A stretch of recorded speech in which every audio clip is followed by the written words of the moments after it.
Bonjour à toutes, bonjour à tous. Bienvenue à cette présentation de deux de nos outils, TED et TAI, plutôt TAI et TED.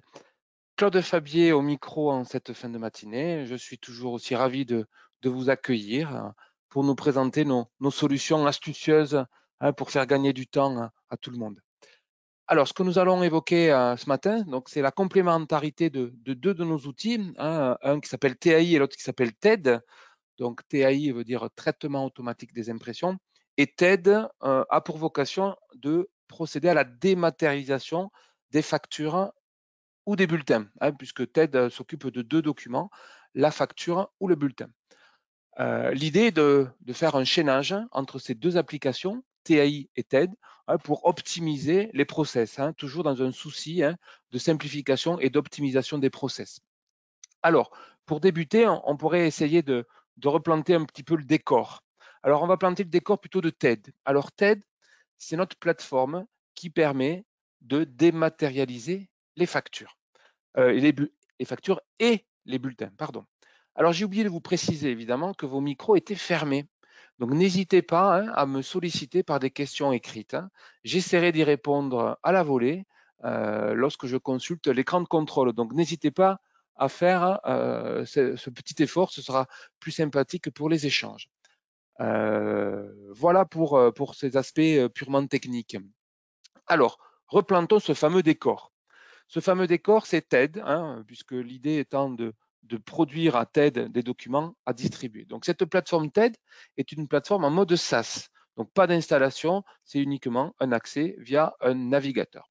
Il s'agit pour cette plateforme de récupérer des documents, d'accord, pour les distribuer à leurs destinataires. Alors aujourd'hui, nous avons deux types de destinataires qui sont traités par TED. On a des collaborateurs par le biais de la distribution de bulletins de salaire, mais aussi des clients par le biais de la distribution des factures vers ces clients-là. Donc il s'agit d'alimenter cette plateforme pour que les documents soient ensuite distribués. TED pourrait être assimilé à un centre de tri. Quand on dépose un document dans un centre de tri, le centre de tri a vocation à prendre en charge le document et à le distribuer vers le destinataire. Donc c'est bien la vocation de TED que de traiter cette action-là simplement de mise en œuvre de la distribution. Pour distribuer des documents, il faut que TED soit alimenté. Il faut que TED ait des documents à distribuer. Donc l'alimentation, si je peux utiliser ce terme un peu impropre, mais en tout cas l'approvisionnement des données, des documents sur la plateforme TED, on peut l'opérer de plusieurs façons.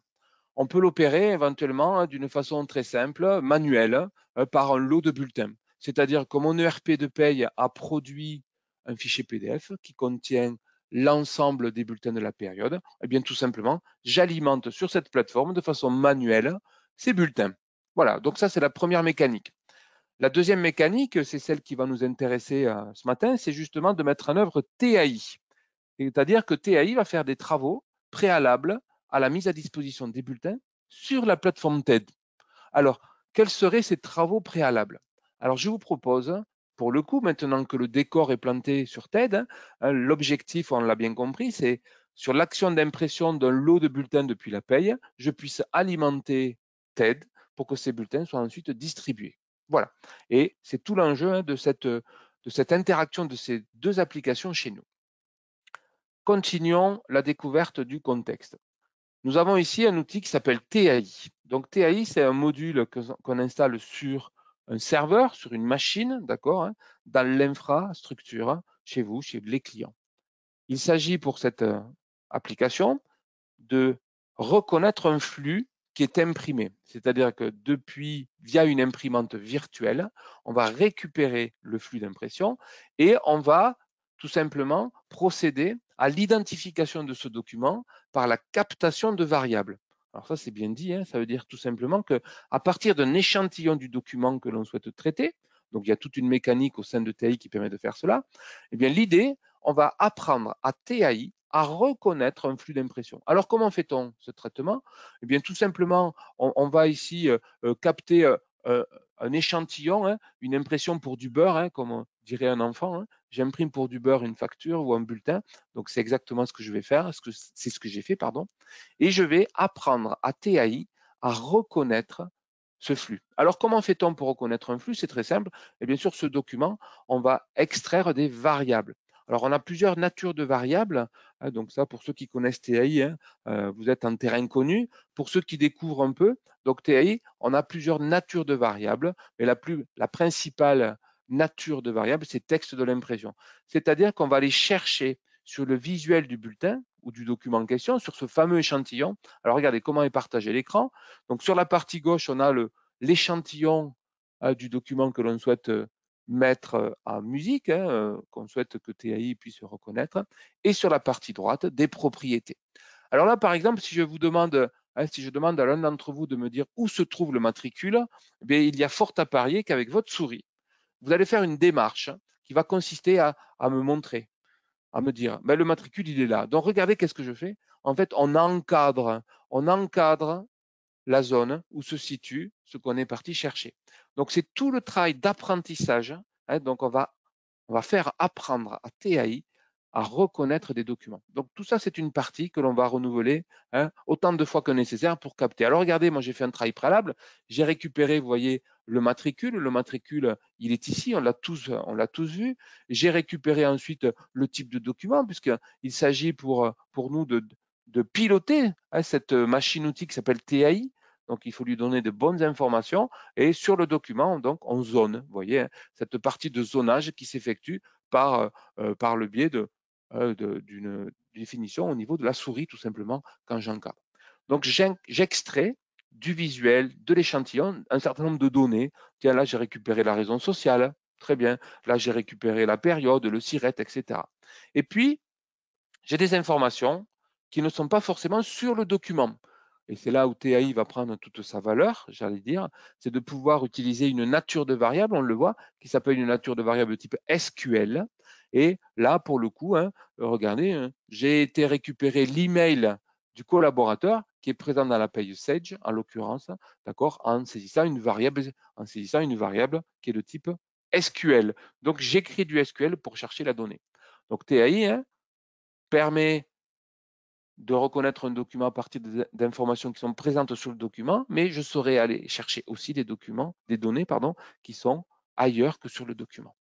C'est la phase d'apprentissage de TAI, c'est tout l'enjeu de TAI de faire ça. Ensuite, on a des conditions de rupture. Oui, peut-être quand j'imprime 10, 20, 30, 200 ou 500 bulletins, ça va être la même chose tout à l'heure pour la facture. J'ai besoin de déliacer le flux, donc d'où la notion de condition de rupture. Ensuite, on va définir les conditions d'exécution. Dans quel contexte va s'exécuter cette procédure? Un TAI, c'est une machine-outil. Il convient donc de la piloter de la meilleure des façons. Donc là, pour le coup, on dit, je vais demander à la machine, à TAI, d'exécuter cette procédure si la variable type de document est égale à bulletin de paie clarifié. Voilà, rien de plus simple. On pilote, cette machine-outil et on pilote l'exécution de cette procédure. Nous arrivons ensuite aux actions qui représentent finalement toute la souplesse et toutes les fonctionnalités en lien avec TAI, notre application TAI. Et là, nous accédons à des actions. Alors des actions qui seraient des actions préalables à la mise à disposition des bulletins sur la plateforme TED. Alors là, c'est vrai qu'il faudra laisser parler votre imagination, d'accord, pour voir ce qu'on pourrait faire. Alors moi, j'ai fait 2 traitements, j'en ai fait 3, j'ai fait 3 actions que l'on va détailler. La première de ces actions, j'ai fait un PDF, c'est-à-dire que j'ai considéré que j'avais besoin de stocker mes bulletins quelque part. Donc là, j'ai l'action PDF qui m'est proposée par TAI. Vous voyez, c'est du visuel, c'est très visuel, ça devient très simple. Donc, on a un assistant qui nous guide pour constituer un PDF. Et ce PDF, ce qui va m'intéresser ici, c'est l'enregistrement. Où je souhaite archiver ce bulletin. Alors, vous remarquerez qu'on retrouve ici le début d'une arborescence qui fait état d'un emplacement sur mon disque C. Et ensuite, qu'est-ce qu'on trouve? On trouve des champs qui ont des noms un peu barbares, qui sont entourés d'une accolade. Ce sont des variables, d'accord, que j'ai identifiées, qu'on a vu tout à l'heure, que j'identifie sur le document. Alors, ces variables, comment je les sollicite? Eh bien, tout simplement dans mon clic droit. dans le clic droit de ma souris, je vais être en capacité de composer l'arborescence de stockage de mon fichier. Alors, je vais définir, vous voyez, on voit que je vais avoir un premier dossier qui va stocker qui va créer un dossier qui va reprendre l'année de la période, d'accord, l'année du bulletin. Ensuite, je vois que j'ai une autre élément de sous-dossier qui reprend le mois de la période. Donc là, ça va se créer à la volée. Et ensuite, je retrouve la composition d'un fichier PDF qui est relativement long, où je reprends l'intitulé du matricule, j'ai un tiret, je mets le prénom, le nom, je mets un tiret, ensuite je mets la période qui est présentée sous l'année et le mois. Donc, je compose via TAI une arborescence dynamique de stockage de mes bulletins sur mon réseau local, sur mon disque local ou sur mon disque réseau, bien évidemment. Voilà pour la première action, cette action qui va être exécutée voilà, lorsque la rupture va s'effectuer, lorsque je vais recevoir le premier bulletin. Ensuite, on a une action code.net que l'on trouve parmi les actions possibles. Ici, on le retrouve ici. En gros, c'est un programme. On va établir un programme qui va communiquer avec, d'accord, qui va communiquer avec la plateforme TED, puisque la plateforme TED, et c'est tout l'enjeu de cette plateforme, elle est accessible via des API. Alors, pour ceux qui ne savent pas, les API, ça permet de communiquer, voilà, tout simplement. Alors, je vous donne un scoop qui est intéressant. Nous avons aujourd'hui cette API, vous voyez, qui n'est pas très facile, puisqu'il s'agit de programmer en C#. Alors moi, le C#, je ne sais pas trop ce que c'est ce truc-là. Par contre, ce qui est intéressant, c'est que nous allons avoir d'ici peu un connecteur. Nous allons avoir une nouvelle action au sein de TAI, d'accord, qui va s'appeler envoyer mes documents vers TED. Et ça, c'est une sacrée bonne nouvelle, puisque ce sera plus facile à déployer, évidemment, plutôt que de passer par ce code un peu abscon.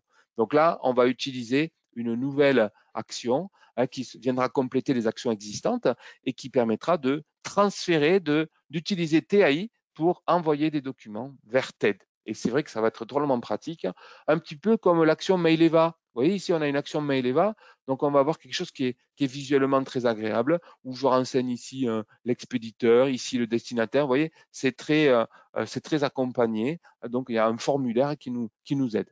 Donc, c'est ce que nous aurons d'ici quelques semaines et je suis ravi de vous l'annoncer en primeur. Donc, ce code.net a vocation, évidemment, de transférer le document bulletin sur la plateforme pour qu'il soit ensuite distribué.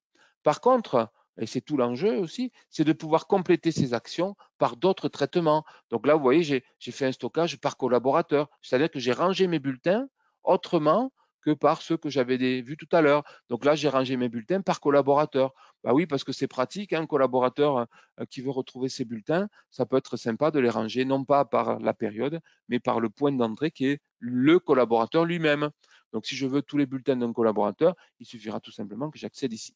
Alors, on aurait pu poursuivre ces traitements qui sont préalables à la distribution et c'est tous ces actions possibles que vous allez pouvoir solliciter pour imprimer, pour fusionner, pourquoi pas ajouter des documents. Tiens, on a des clients qui utilisent cette action TAI pour ajouter tous les mois des informations par nature de collaborateurs, les cadres, les non-cadres et les ouvriers, je crois, il y a des choses comme ça. Donc, on utilise la possibilité d'ajouter avec le bulletin une communication qui sera, j'allais dire, distribuée par TED. N'oublions pas toujours le but à atteindre. Voilà pour TAI et toutes les actions qui sont possibles. Donc, ce seraient des travaux, si je peux dire, si je reprends l'analogie postale, ce seraient des travaux à effectuer avant de cacheter l'enveloppe, avant de déposer l'enveloppe dans le centre de tri, de le déposer dans l'enveloppe. Eh bien, tout simplement, on le dépose au niveau on fait ces traitements-là, avant de cacheter l'enveloppe. Donc, TAI, générateur de workflow intelligent que vous pilotez très simplement par un système avec la souris. Alors ici, on regardait comment ça fonctionne. Tiens, si on regardait la plus-value que peut nous apporter cet outil dans le traitement du stockage de mes bulletins. Alors pareil, comme tout à l'heure, on va faire un contexte. On va valider un contexte. Alors, je vous propose ici, vous voyez, on a des dossiers. Tiens, on va tout supprimer là. D'accord? On a un dossier archivage bulletin qu'on a déjà vu tout à l'heure. Vous voyez, il est vide. Eh bien, je vais aller dans ma paye, d'accord, et je vais souhaiter traiter les bulletins de la période directement. Autre contexte que je voudrais vous montrer, donc au niveau de la plateforme TED, donc je ne suis pas magicien, donc je n'ai aucun destinataire, je n'ai rien, j'ai une plateforme qui est totalement vide. Alors évidemment, je suis en train de vous le présenter avec l'édition des bulletins, mais ça pourrait être aussi avec l'édition des factures. Alors, et puis ça peut fonctionner avec toute paye. Donc là, j'ai pris une paye Sage, hein, très bien, mais je pourrais avoir tout autre type de paye. Je vais imprimer mes bulletins. Alors, je vais choisir qu'un seul établissement parce que j'en ai plusieurs, hein, donc je vais choisir que cet établissement. Voilà. Et je vais imprimer mes bulletins dans un contexte classique pour un opérateur classique. Ce qui va changer, par contre, c'est l'imprimante. Je vais imprimer vers une imprimante TAI. Donc, cette imprimante TAI, vous voyez, qui est présente ici dans mon réseau, hein, dans la liste de mes imprimantes, et qui est, j'allais dire, concomitante à la création de l'installation de TAI. On a cette fameuse imprimante virtuelle, hein, qui va permettre de communiquer entre les deux modules. Allez, c'est parti. Donc, je lance l'impression de mes bulletins. Donc, jusque-là, rien de particulier. D'accord, hein, on fait faire le travail à Sage et ma foi, elle le fait très bien. Alors, hein, ce serait une paye d'un autre éditeur, ça ne poserait aucun problème. Hein, l'idée étant évidemment de pouvoir utiliser, et nos outils le sont majoritairement, hein, ce sont des outils qui fonctionnent quel que soit le RP qui génère le flux. Donc là, Sage a enfin terminé, on transmet l'impression à TAI, et puis c'est TAI maintenant qui va faire le job. Qui va faire le job de quoi? Qui va faire le job, tiens, de commencer à créer. Tiens, je vois qu'il y a un dossier 2018 qui s'est créé tout seul, vous avez vu?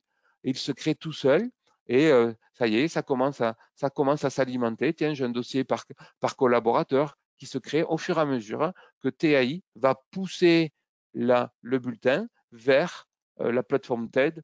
Et d'ailleurs, hein, si on va à ce niveau-là, si on va à cet instant, je vais pouvoir ici, j'avais un compteur à 0. Si je rafraîchis la page, vous allez voir que les compteurs, ils commencent à évoluer. Donc, j'ai maintenant 6 destinataires. Pourquoi? Parce que la plateforme a fait son job et est en train, enfin, ce n'est pas la plateforme, c'est TED qui fait le boulot. C'est TAI qui fait le boulot. TAI est en train de faire les traitements, faire les actions que j'ai positionnées directement dans TAI. On est en train de les traiter et c'est TAI qui fait le travail. Donc, on voit, ça arrive. Alors, il y a une latence, toujours pareil, puisqu'il s'agit de pousser des fichiers sur une plateforme en mode SaaS. Donc, c'est cette petite latence que l'on voit au fur et à mesure de la création des dossiers. Alors, ce qu'on pourrait aller voir aussi, hein, c'est l'autre dossier 2018. Ici, hein, on trouve le mois de juin. Vous voyez, je trouve tous les bulletins qui arrivent ici, qui ont été individualisés par TAI, parce que j'ai une rupture. Donc, c'est rangé, c'est propre, c'est correct. Et il n'y a pas d'ambiguïté. On est bien dans deux rangements distincts. On est là dans un rangement par année, par mois, et on est dans un classement, là, par collaborateur, tel qu'on l'a défini tout à l'heure. Donc, on a bien ces deux actions que TAI est en train d'exécuter et qui se déclinent en fonction du nombre de bulletins à traiter, bien évidemment. Voilà pour cette première, j'allais dire, première mise en situation, hein, de l'utilisation de TAI et de TED. Et là, évidemment, dans TED, qu'est-ce qu'on a à faire? Donc, nos compteurs évoluent encore, hein. On a bien là maintenant 22 collaborateurs. On retrouve les bulletins de salaire qui sont à valider dans le menu qui convient de TED. Et là, on va pouvoir mettre en œuvre la validation des envois à partir du moment où le flux sera complet. Donc là, pour l'instant, il n'est pas complet, mais on va le trouver d'ici quelques minutes, car lorsque TAI aura fait le job de transfert de l'ensemble des bulletins. Voilà. Alors, on pourrait décliner ça, évidemment, avec d'autres éditeurs, je l'ai déjà dit, je crois bien. On pourrait aussi décliner ça avec les factures, hein, et ce que je me propose de faire. Donc, vous voyez, ça y est, un petit pop-up en bas à droite me dit « Ouais, c'est bon, TAI a fait le job ». Et TAI va aussi mettre à disposition, d'accord, un journal d'événements, ici que l'on trouve la petite boule rouge, là, vous voyez, dans peut-être vous ne la voyez pas, ma petite boule rouge, en fait, c'est pas grave. Donc voilà, hein, on a ici le gestionnaire de journaux des événements auquel on peut accéder et qui présente effectivement quels sont les travaux qui ont été pris en charge par TAI. Donc là, par exemple, j'ai traité la 31e page qui concernait tel individu et qui a produit telles actions. Donc, on retrouve ici les actions. Donc, pour chaque événement, pour chaque bulletin, on a le détail de toutes les actions qui ont été produites. Donc, une traçabilité qui est forte déjà au niveau de TAI avant que de déposer les bulletins sur TED pour qu'ils soient ensuite distribués. Voilà une première mise en situation autour du bulletin de salaire. Alors, on pourrait décliner et on va le faire, et là on retrouve nos bulletins, nos 31 bulletins ici, qui ne restent plus qu'à valider. Voilà, nos envois sont ici, nos 31 bulletins sur TED sont présents, et donc évidemment, TED, c'est une plateforme multicanal d'acheminement des bulletins de salaire auprès des collaborateurs. Alors nous proposons deux canaux principaux, un canal courrier. D'accord. Quand on parle d'un courrier, ça veut dire qu'on va on va demander à la poste, pardon, d'imprimer, de mettre sous pli, d'affranchir le bulletin, de l'acheminer au collaborateur. Et aussi, on a un canal Digipost. Donc, Digipost, c'est un coffre-fort individuel personnel, d'accord, qui est opéré par le groupe La Poste. Voilà, donc les deux canaux principaux qui sont proposés pour l'acheminement des bulletins. Courrier, Digipost. Oui, puisque la loi travail, la loi El Khomri impose un certain nombre de contextes quant à l'utilisation de la démat des bulletins de salaire. Alors, ce que je voudrais maintenant évoquer avec vous, c'est l'autre sujet, c'est la facture. Ah oui, la facture, pareil, on a la même plateforme, vous voyez, avec un menu ici qui concerne le menu facture. Il s'agit maintenant de pouvoir faire le même traitement, puisque cette plateforme TED, concernant le traitement des factures, eh bien, va s'alimenter, si je peux dire, va s'approvisionner de la même façon que pour les bulletins, soit par un dépôt manuel d'un lot de factures. Alors, pour les plus chanceux qui ont un Sage 100 Cloud V6 et supérieur, on a une extension qui permet d'aller lire directement les factures dans Sage. D'accord? Donc, vous voyez, on a plusieurs façons. On peut aussi utiliser une autre mécanique qui s'appelle la passerelle, mais moi, ce qui m'intéresse, c'est l'utilisation de TAI pour pousser les factures vers TED. Eh bien voilà, regardez, j'ai une procédure que j'avais détaillée tout à l'heure qui permettait l'envoi des factures via API. Eh bien, je vais avoir la même chose, le même mode de fonctionnement, c'est-à-dire qu'il va falloir identifier sur un échantillon de la facture un certain nombre de données, des données qui sont un peu plus nombreuses que les données nécessaires pour le traitement du bulletin. On va trouver, vous voyez, le code du client, la date de pièce, le type de document, le numéro de pièce. On va trouver des éléments, puisque la plateforme TED permet aussi de distribuer les factures vers Chorus Pro. Donc, on a vu tout à l'heure pour le bulletin, on avait Digipost courrier. Et bien, dans le cas de la facture, pareil, multicanal. On va proposer des canaux qui sont aussi fort intéressants, qui sont le courrier. On peut acheminer une facture par courrier. On va pouvoir acheminer une facture par email. D'accord, c'est tout à fait possible par un email signé. Alors, regardez, on le trouve ici sur la plateforme, donc les modes d'acheminement. Et puis surtout, on peut déposer la facture sur le portail Chorus Pro.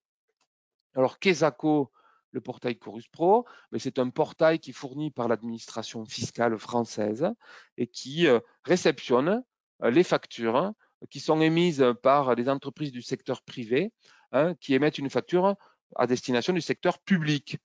Donc, je suis plombier, j'interviens dans le lycée pour réparer une fuite. Eh bien, je n'envoie plus la facture par courrier ou je ne la dépose plus au secrétariat. Non, il faut la déposer sur Chorus Pro. Alors, ce portail Chorus Pro marche aussi pour des relations d'administration à administration. D'accord? Donc, voilà. Et il y a tout un contexte dans le cas d'un dépôt Chorus Pro. C'est ce contexte d'ajout d'informations qui sont le code service et le numéro d'engagement. On trouve ici ces deux variables de TAI qui sont le service et l'engagement qui sont nécessaires au niveau de la plateforme. Alors,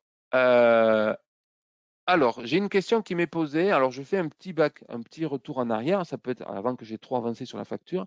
Arnaud nous pose une question par rapport à l'envoi des canaux de distribution concernant le bulletin. Alors, Arnaud, il nous pose la question. Je vois que dans les deux canaux de distribution, tout passe par la poste. Peut-on envoyer le bulletin directement par email aux salariés? Ah, donc Arnaud, en France, puisque Arnaud, vous n'êtes pas, vous intervenez depuis un magnifique pays qui est le Congo-Brazzaville. On sait effectivement, en France, l'envoi d'un bulletin par email n'est pas conforme à la réglementation française. D'accord? Donc, par contre, comment dirais-je, la réglementation congolaise est peut-être un peu différente. En France, nous ne pouvons pas acheminer un bulletin par email, d'accord? Parce qu'il ne satisfait pas aux normes du RGPD, ni même aux normes de la loi travail.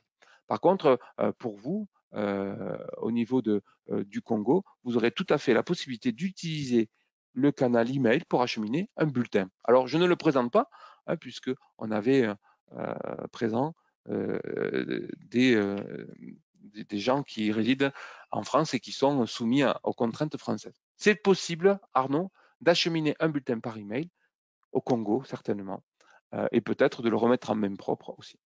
Allez, je reviens sur le traitement de ma facture. Donc, vous avez vu, hein, sur ma facture, je vais identifier des informations, hein, donc l'adresse, etc.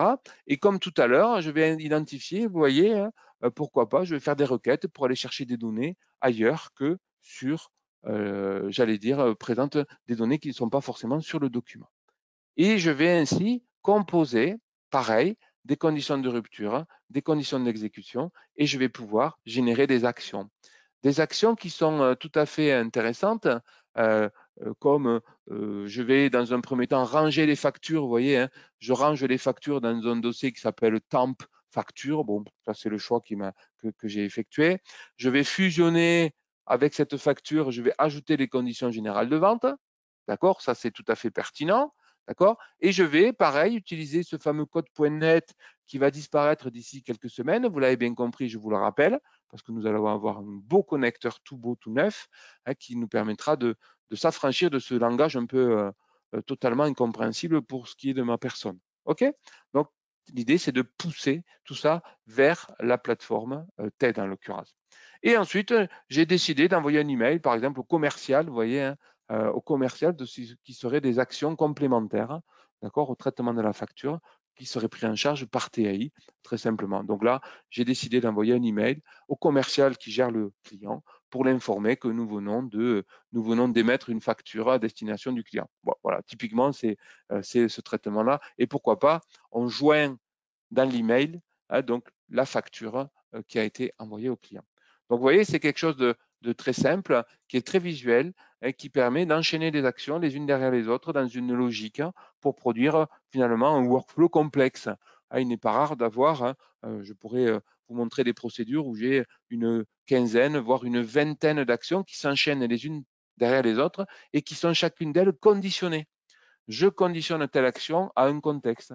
J'envoie un email si j'ai un email. Ah, ben oui, parce que si j'ai pas de mail, je ne peux pas envoyer mon document. Donc, tout à fait ici des éléments tout à fait pertinents. Alors, vous allez me dire, j'entends certains qui me disent, mais attends, je suis en train de voir que dans TAI, on a une action qui permet d'envoyer un email. Et pourquoi nous n'utilisons pas TAI pour envoyer les factures aux clients? Pourquoi on passe par TED? Ah, c'est une bonne question. Tout simplement parce que TED est un process qui va tracer les envois. C'est un process qui va être associé avec un stockage en coffre-fort d'entreprise, hein. Vous savez qu'une entreprise est soumise à des règles de conservation des documents. Donc, cette conservation des documents, hein, donc, va être opérée par un tiers qui s'appelle Archineo, qui est un tiers de confiance. Donc, l'idée, c'est que TAI va se mettre en œuvre un certain nombre de process avant de déposer les factures sur TED. Et la validation et l'envoi sera opéré par TED, tout simplement parce que TED est en tout point conforme à la réglementation d'acheminement des factures et du stockage des factures en coffre-fort. Hein, puisque l'objectif, vous l'avez bien compris, c'est de pouvoir récupérer ces factures avec une valeur probante, et cette valeur probante n'est opérée que par la plateforme TED. Alors, allons-y, si vous voulez bien. Donc, après avoir fait ce petit traitement, je vais aller dans mon ERP. Alors, cet ERP qui s'appelle Sage ou autre, peu importe, encore une fois, je vais pouvoir initier l'impression d'un document à partir, d'accord, de ma facture. Alors, je vais mettre en place la gestion des marges que je n'ai pas traité tout à l'heure. Allez, j'y vais. Document des ventes. Je vais prendre, moi je fais la facturation en fin de mois, donc je vais sélectionner un certain nombre de factures au sein de mon ERP Sage, très bien, ou de mon ERP autre, peu importe, hein. Il est important de bien voir que on peut travailler, TAI fonctionnera avec tous les ERP. et je vais imprimer ce document, ou ces documents, pardon, directement vers cette imprimante TAI. On l'a déjà vu tout à l'heure, hein, cette imprimante TVI qui est venue compléter. Et là, pareil, c'est parti. Donc, je vais envoyer les documents directement vers TAI, qui TAI va décliner les actions les unes derrière les autres et va, tiens, je vois que j'ai un email qui s'ouvre. Tiens, rappelez, j'avais dit que j'envoyais un email au commercial. Ben voilà, il y en a un autre, c'est une autre facture. Eh bien, le service facturation vient d'émettre un document à l'attention du client, donc CARA SARL. Donc ça, c'était l'exemple pour présenter le traitement associé à l'envoi au traitement de la facture, qui aurait été l'envoi au commercial du compte d'une information en lui disant ben, tu as bien tes factures à traiter. Donc là, on va pouvoir constater tout ça. Alors évidemment, c'est peineux hein, de voir ces emails qui s'ouvrent. L'objectif, c'était de vous montrer. Dans la vraie vie, mais on envoie ces emails de façon totalement transparente, sans interaction avec l'utilisateur. Il n'est pas question d'être importuné. Vous imaginez, vous imprimez 500 factures, vous allez avoir 500 mails à valider. Non, ce n'est pas l'objet. Ce que je voulais vous montrer là, c'est que on peut les voir. C'était pour vous montrer le concret de l'opération qui consiste à prendre en charge les factures et à les traiter. Alors, si on va sur notre plateforme, et si on regarde nos factures, regardez comme tout à l'heure, nos factures, elles vont être alimentées au fur et à mesure. Ici, alors hop là, il est venu dedans. Donc on a nos factures, bon, on va le laisser terminer. Voilà, il a terminé, vous voyez, hein, en bas le petit pop-up qui me dit que toutes les factures ont été traitées. Donc on a vu ces emails et les factures, on va les retrouver ici, d'accord? Ces factures que l'on retrouve ici, vous voyez, hein, Bijoux SA, facture de juin 2021.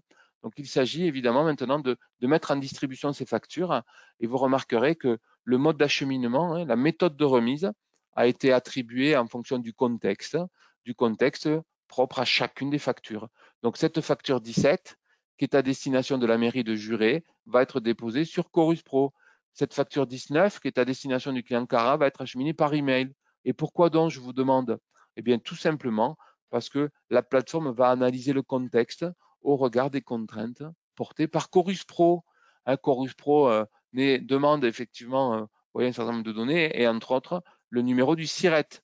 Donc notre plateforme TED est en lien avec l'annuaire Chorus Pro et l'annuaire Chorus Pro va informer la plateforme TED si ce SIRET est connu, si le SIRET est connu sur le portail Chorus Pro. Si c'est le cas, eh bien la plateforme ne se casse pas la tête et dit ben oui, mais on ne peut pas faire autrement. Dans tous les cas, il y a une obligation, c'est que ces factures soient déposées sur Chorus Pro parce que le SIRET, parce que la mairie de Juré est enregistrée sur le portail Chorus Pro.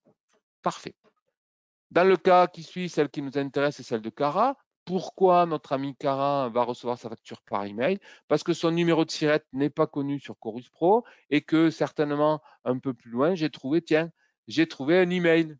J'ai trouvé un email issu d'une requête que j'avais produite dans TAI. Donc vous voyez, tout ça, ça s'enchaîne. Tout ça, c'est d'une logique implacable. Alors j'aimerais bien vous montrer un courrier, tiens.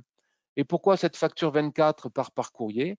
Mais tout simplement parce que le numéro de SIRET de Diama n'est pas reconnu sur Chorus Pro, que dans la fiche du client Cara ou à l'endroit que TAI est allé chercher, il n'y a pas d'email, et bien la facture part par courrier. Donc vous voyez, c'est hyper simple hein, donc, de pouvoir alimenter cette plateforme TED via TAI. Je souhaite maintenant valider les envois. Donc valider les envois, ça veut dire mettre en circulation. Et cette confirmation des envois me permet effectivement de simuler, puisque je suis sur une plateforme de démo, vous l'imaginez bien, je vais envoyer ces envois. Voilà. Et je vais traiter 12 enveloppes, donc 12 factures qui sont issues des factures que j'ai mises en œuvre depuis mon ERP. Je vais faire 3 dépôts Chorus, 3 courriers, 6 emails. C'est parti. Hop là. Voilà, les factures sont en train d'être distribuées par le centre de tri. TED est un centre de tri, d'accord, qui va acheminer les documents en fonction du contexte de chacune d'entre elles. Et simultanément à l'acheminement vers les clients, par courrier, par email ou déposées sur Chorus Pro, eh bien, les factures sont mises à l'abri dans un coffre-fort. C'est un coffre-fort qui est opéré par Archineo. Donc, Archineo, c'est un tiers de confiance, d'accord? C'est un opérateur de confiance qui va attribuer une valeur probante à ces factures, c'est-à-dire qu'elles pourront être opposées à un tiers dans le cas d'un litige. Et chacune de ces factures auxquelles on peut accéder en cliquant sur le bouton ici sera évidemment stockée pendant une durée de 11 ans chez ce tiers Archineo. Et au bout de 11 ans, les documents seront automatiquement supprimés puisqu'elles n'ont plus lieu d'être conservées, tout simplement.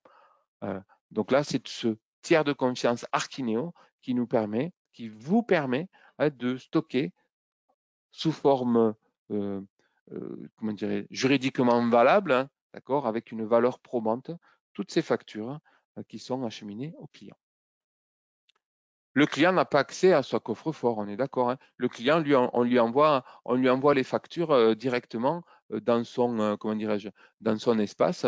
Donc, il n'est pas question que le client ait accès à ce coffre, puisqu'il s'agit d'un coffre-fort d'entreprise et non pas d'un coffre-fort, comment dirais-je, de travail, hein, d'accès. Alors, simplement, je voulais vous montrer, je vais vous montrer le traitement, la réception de la facture. Voilà.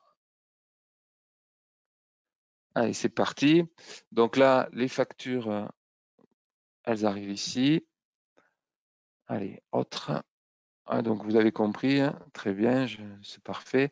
Donc voilà, la facture, vous voyez, hein, le client destinataire reçoit un email, hein, d'accord, hein, cet email qui relate effectivement un certain nombre de textes d'ailleurs sur lequel vous allez pouvoir intervenir, hein, aussi bien dans le fond que dans la forme, d'accord, hein, et vous le personnaliser. Donc là, j'allais dire qu'il y a un traitement ceinture et bretelle, à savoir que le client destinataire trouve sa facture sous forme d'un fichier joint, d'accord, dans l'email, dans le cas d'un acheminement par email. Donc le client peut télécharger le document, d'accord. Donc il va télécharger le document et ce document va avoir une petite particularité. Je vais l'ouvrir dès lors qu'il aura terminé de le télécharger. Alors peut-être, voilà, il s'ouvre sur notre écran. Voilà. Donc cette facture, elle est là, elle a une particularité, donc elle est complétée. Et vous voyez, elle est certifiée, d'accord, par Certinomis. Donc on a le panneau des signatures ici qui appose le fameux certificat numérique, hein, d'accord, qui garantit l'authenticité et l'intégrité. Donc cette facture est signée par la société qui s'appelle L'Arbre depuis Toulouse et on a même le détail du certificat. Hein, donc là pour le coup, c'est Certinomis qui appose le tampon numérique qui rend inviolable et qui garantit cette fameuse intégrité du fichier PDF. Hein, donc, c'est une obligation que de garantir l'authenticité et l'intégrité. Alors, l'authenticité, on l'a, puisqu'on sait qui c'est qui a signé. Donc ça, les documents sont acheminés. Donc, vous voyez, sous forme d'un fichier joint dans le corps d'un email, mais aussi, la facture, on peut aussi la télécharger. Donc, le client, ceinture, bretelle, soit il a le fichier PDF joint, éventuellement pouvoir utiliser un outil de reconnaissance ou d'intégration des factures, soit il va pouvoir télécharger. Alors, c'est le même fichier, évidemment, hein, qui est accessible. Alors, par contre, vous voyez, le fichier n'est accessible que pendant 2 mois, puisque la vocation de notre plateforme n'est pas de conserver les documents.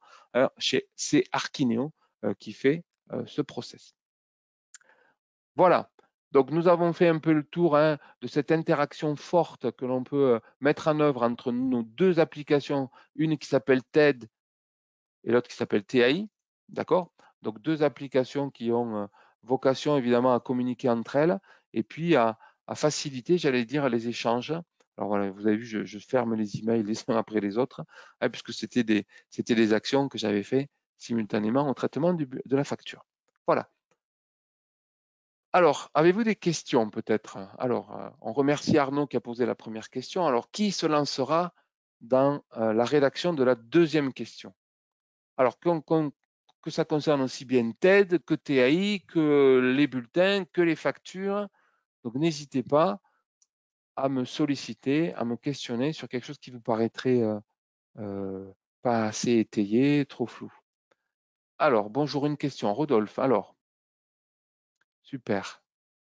Donc, Rodolphe qui nous pose une question. Voilà.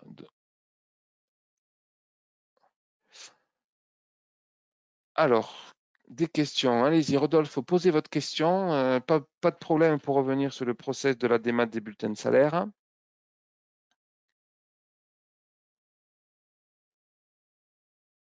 Alors, pour les autres, y a-t-il des questions? Non, pas de questions. Rodolphe, il est en train d'écrire, certainement. Peut-être sur le traitement du bulletin de salaire, voilà, hein, donc plusieurs mécaniques sont possibles, évidemment. Alors, une question qui est tout à fait pertinente que nous pose Patrick. Alors, j'ai deux questions qui arrivent, c'est parfait. Alors, TAI ne fonctionne pas en mode SaaS. D'accord, ça c'est important. Donc, la plateforme TED est en mode SaaS. Par contre, TAI, hein, c'est un logiciel on-premise, hein, on-prem, comme disent les gens modernes. Donc, il est installé dans l'infrastructure du client. Donc, TAI n'a pas de version SaaS. Donc, TAI doit s'installer dans l'infrastructure du client et par contre, met à jour directement une plateforme en mode SaaS. D'accord? Donc, ça, c'est important. Donc, il convient de bien comprendre que si j'ai un ERP en mode SaaS et je ne vais pas pouvoir utiliser TAI pour prendre en charge les flux. Donc, il me faut un logiciel installé sur une infra. Alors, une autre question qui m'est posée par Rodolphe qui me dit, lorsque l'on dépose les bulletins sur le réseau local, est-ce que les bulletins sont protégés, sont-ils sécurisés, sont-ils cryptés?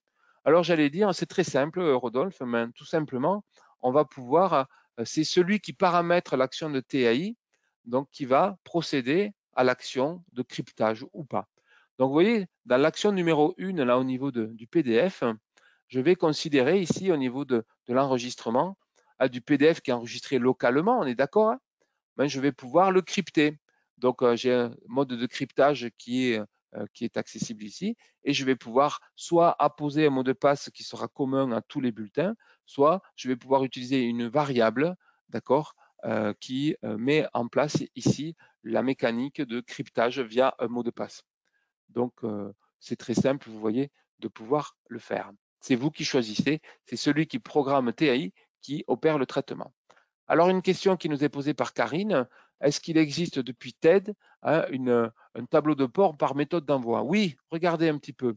Donc, quand je suis sur la plateforme, que je viens sur le tableau de bord, eh bien, je vais trouver, hein, quand on prend, par exemple, quand je vais choisir le compte émetteur ici, on a une mécanique de distribution, donc mois en cours, voilà. Donc voilà, on a un camembert, si je peux dire, donc ce tableau de bord qui relate les envois et les mécaniques d'envoi. Alors, la plateforme TED, donc comme c'est un centre de tri, assimilable à un centre de tri, c'est du paiement à l'usage. Vous payez ce que vous avez consommé, vous payez ce que vous avez déposé sur la plateforme. Donc, vous avez possibilité, hein, outre ce premier camembert, là, bon, ma foi, qui est un camembert très visuel, vous aurez la possibilité ici, dans le menu administration, d'accéder à l'utilisation des services. C'est-à-dire qu'on va être en capacité de tracer exactement ce qui a été consommé sur la période en question. J'ai consommé X documents, j'ai 9 coffres forts, 6 emails, 3 Chorus Pro, et vous avez même le détail du client, du collaborateur qui a été concerné, etc. etc. Voilà, donc c'est bien important, hein, on a possibilité d'accéder à cette trace qui, ma foi, donne sens. Alors, ça me permet de rebondir sur la question de Rodolphe qui me dit TAI et TED sont-ils liés par une seule licence? Alors, sur TED, il n'y a pas de licence, c'est du paiement à l'usage. TED, c'est du paiement à la consommation. D'accord? Donc, il n'y a pas de licence. OK? Donc, moi, ça, au moins, c'est très clair. Sachez que TED fonctionne seul, TAI fonctionne seul et que les deux peuvent fonctionner. D'accord? Donc, on a un mode de fonctionnement un peu tout à fait particulier. Donc, dans le cas de TED, pas de licence, on est tranquille, on paie ce qu'on consomme. Si j'ai déposé 32 bulletins et 500 factures, je paierai pour 532 documents en fonction de la façon de l'acheminement.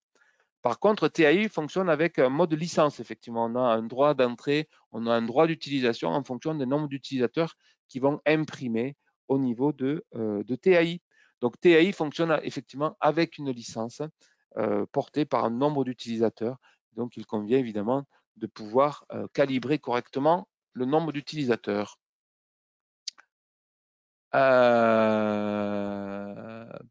Alors, Cédric me pose une question avec le Congo-Brazzaville. Alors, ce qu'on pourrait organiser, Cédric, c'est peut-être une réunion typique pour vous, pour vous proposer de répondre à des problématiques qui sont liées au Congo-Brazzaville. Comme ça, ce serait plus simple de pouvoir évoquer ça. Voilà. Alors, au niveau de la recherche, donc Rodolphe me pose une question sur la recherche au niveau On peut rechercher sur n'importe quoi, hein. Donc, je peux rechercher sur un collaborateur. J'ai la possibilité de suivre, de faire une recherche pour l'envoi d'une facture ici, hein. Je sais, ici, j'ai un bouton qui permet de suivre les envois. Donc, par envoi, par client. Je sais que tel jour, j'ai envoyé 12 documents. Je peux rechercher un envoi par client. Vous voyez, je peux rechercher par rapport à un client. Tiens, c'est mon client Cara. Donc, je cherche sur le client, je cherche sur un document, je cherche sur une période. Donc là, il n'y a aucun souci. C'est très facile de pouvoir rechercher les envois qui ont été opérés par la plateforme TED et pouvoir retrouver la mécanique d'acheminement. Donc, cette facture, vous voyez, elle a été acheminée par email. J'ai même la trace au niveau de cet email. Donc, cette facture a été acheminée par email et quelle est la mécanique. Voilà. Donc, vous voyez, il y a tout un process qui détaille l'acheminement, la prise en charge de la distribution par mail et même pour l'acheminement par courrier.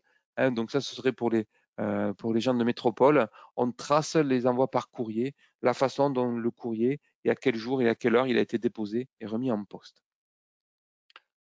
Voilà. Alors, si des plateformes clients similaires aux contraintes Chorus. Alors, Karine, une question. Alors, si des plateformes clients similaires aux contraintes Chorus doivent être utilisées, les voit-on aussi dans TED?